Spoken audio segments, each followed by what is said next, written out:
안녕하세요. 토목시공기술사 재권 교수입니다. 토목시공기술사를 현장에서 강의를 하고 있는데요. 토목시공기술사를 왜 따는지, 토목기술사는 무엇인지, 또 어떻게 공부해야 하는지 이 부분에 대해서 이제 간단하게 얘기를 드리려고 합니다. 자, 첫 번째, 토목시공기술사란 무엇일까요? 토목시공기술사란 전문가입니다. 이 채점작은 뜻에서 어떤 부분을 뽑으려고 하냐면 나와 같은 동료 전문가를 뽑는다는 것입니다. 자, 그러면 전문가는 무엇일까요? 자, 기술사는 무엇일까요? 이게 가장 중요합니다. 자, 기술사란 현장에서 발생 가능한 문제를 발췌하고요. 현장에서 발생 가능한 문제를 발췌하고요. 거기에 구체적인 대안을 제시할 수 있는 사람을 합니다. 자, 문제를 어디서 찾아요? 현장에서 찾는다. 현장에서 발생 가능한 문제를 발췌하고요. 그 다음에요, 구체적인 대안을 제시한다 하는 거예요. 좀 구체적인 대안을 제시해야 되겠습니다. 자, 그러면 자, 이제 우리 기술사에 대해서 한번 문제를 내보고 한번 답을 한번 해보겠습니다. 자, 요즘에 많은 분들이 알고 계시는 포트홀 있죠. 포트홀. 도로의 포트홀. 자, 포트홀을 한번 생각해 보겠습니다. 아스팔트 콘크리트 페이브먼트, 아스팔트 콘크리트 포장의 포트홀을 보시면은 포트홀이란 무엇이냐면 아스팔트의 양이 적거나 어떤 아스팔트의 산화가 돼서요. 골재랑 융착이 안 돼서 골재가 아스팔트로부터 탈리가 된다. 떨어져 나온다는 것입니다. 근데 그게 탈리가 많이 되면은 나중에 종국에 와서는 빈대떡 모양으로 원형 모양으로 이렇게 탈모가 우리가 보는 원형 탈모처럼 탈리가 되어 있는 현상을 우리가 뭐라고 한다? 포트홀이에요. 그래서 이 포트홀이라는 거는 도로의 지뢰다. 즉 밟으면은 어떤 그 승차감도 안 좋거니와 평탄성도 안 좋거니와 어떤 이제 문제, 교통사고의 문제도 있을 수 있으니까 굉장히 어려운 문제입니다. 서울시에서는 매일 지금 당장 어떤 복구해야 될 포트홀이 5만 개소는 넘는다라고 보고를 하고 있습니다.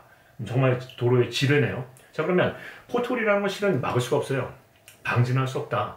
왜냐하면 사람이 늙는 것을 막을 수 없듯이 도로도 노화되는 것을 막을 수가 없습니다. 따라서 포트홀에 대한 부분이 이제 굉장히 골치 아픈데요. 자, 여기서 이제 우리가 먼저 이렇게 보겠습니다. 책처럼만 공부하시고 암기하시면 안 된다는 거죠. 자, 예를 들면 포트홀의 원인 및 대책을 하면 원인은 자연적인 원인이 있고요. 인위적인 원인이 있습니다. 자연적인 어떤 수분이나 어떤 온도나 이런 부분에 대한 원인도 있고요. 인위적인 원인, 어떤 재료 설계, 배합, 시공, 유지관리가 불량해서 생기는 원인이 있다 하는 겁니다. 그럼 대책은 뭐냐? 대책은 우리가 이제 여러 가지를 얘기하지만 설계, 재료, 시공, 유지관리 대책이 있다고 해서 설계를 어떻게 하고 뭐 합니다.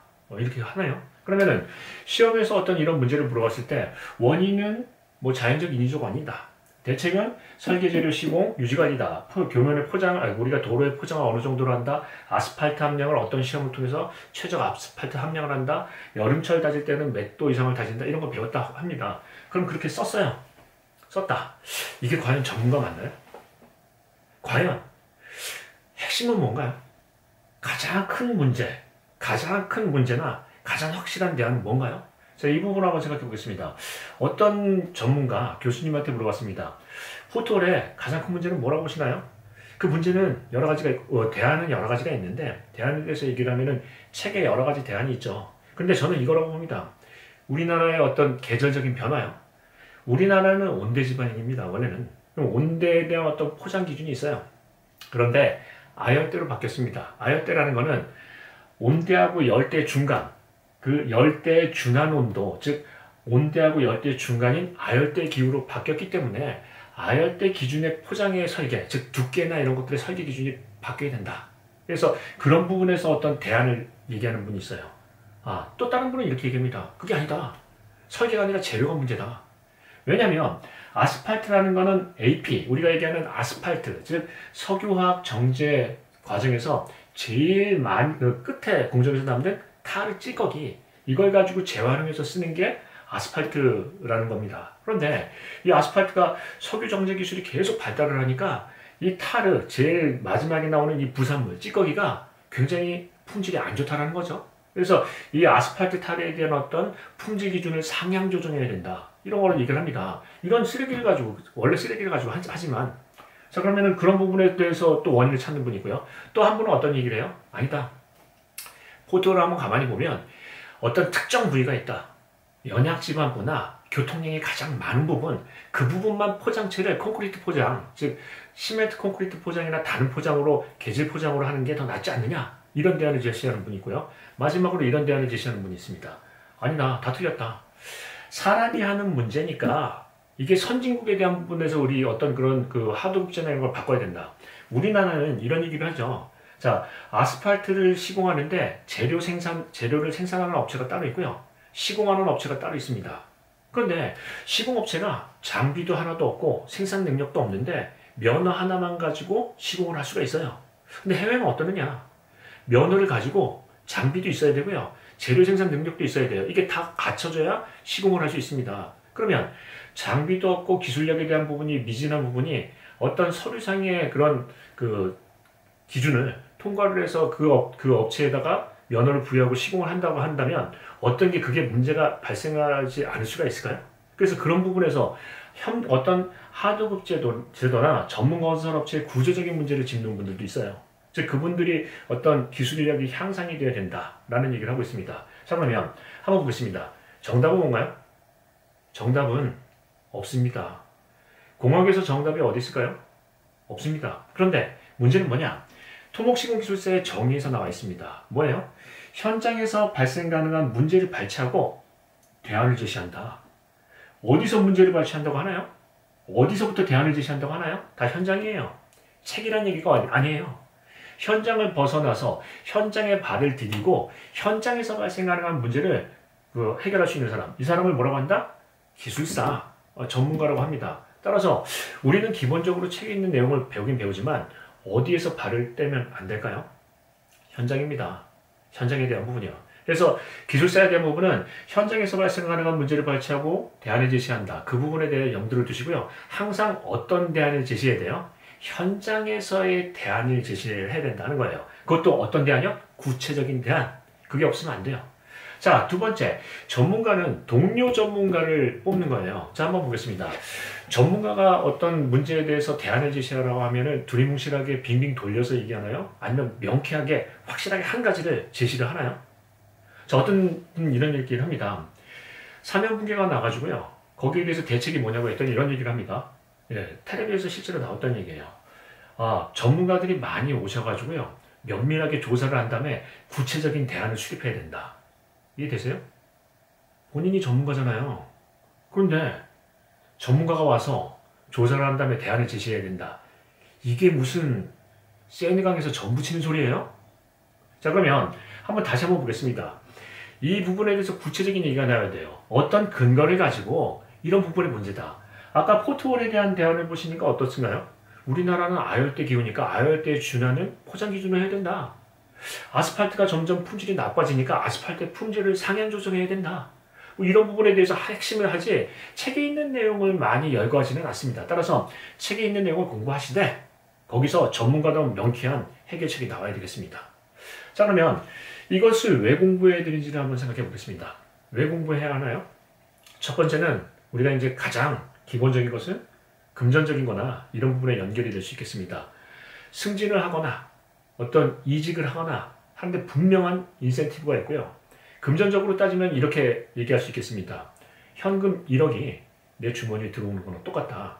즉 어떤 경제적인 부분에서 어떤 그런 월에 들어오는 어떤 연봉이나 월급의 어떤 그런 증가 또는 어떤 나의 값어치 증가 이런 부분에서 찾는 분들도 있고요. 두 번째는요. 지금까지 어떤 학습을 해오고 현장에서 다량 경험해 왔던 것을 정리를 하고요. 내가 국가적으로 인증을 받을 수 있는 기술자가 될 수 있는지 그런 부분을 국가적인 어떤 인증을 받는 부분이죠. 그래서 이런 부분을 통해서 우리가 기술사라는 걸 이렇게도 얘기를 합니다.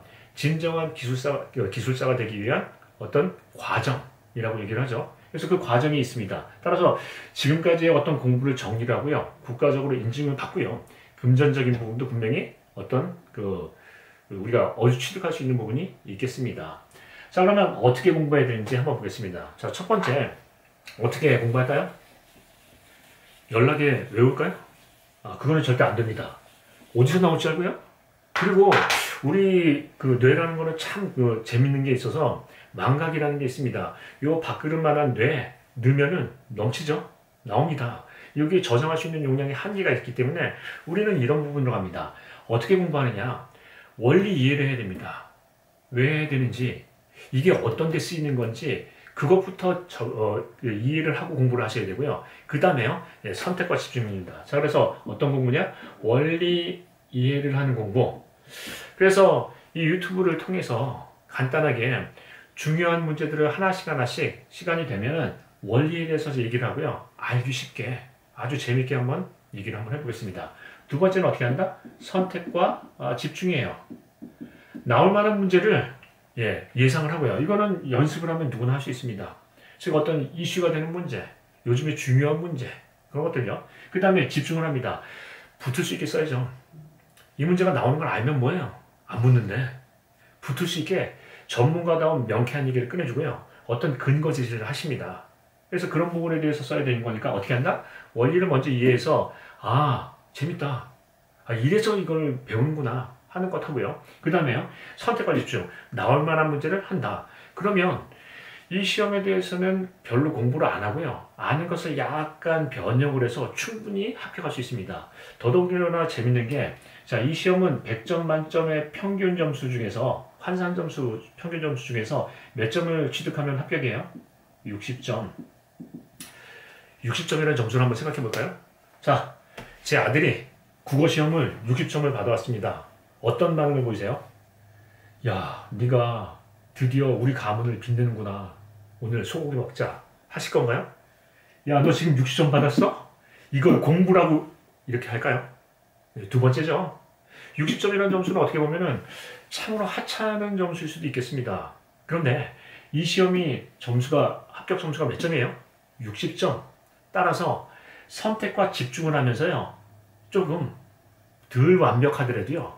명쾌한 대안 제시를 할 수 있으면 붙을 수 있는 시험입니다.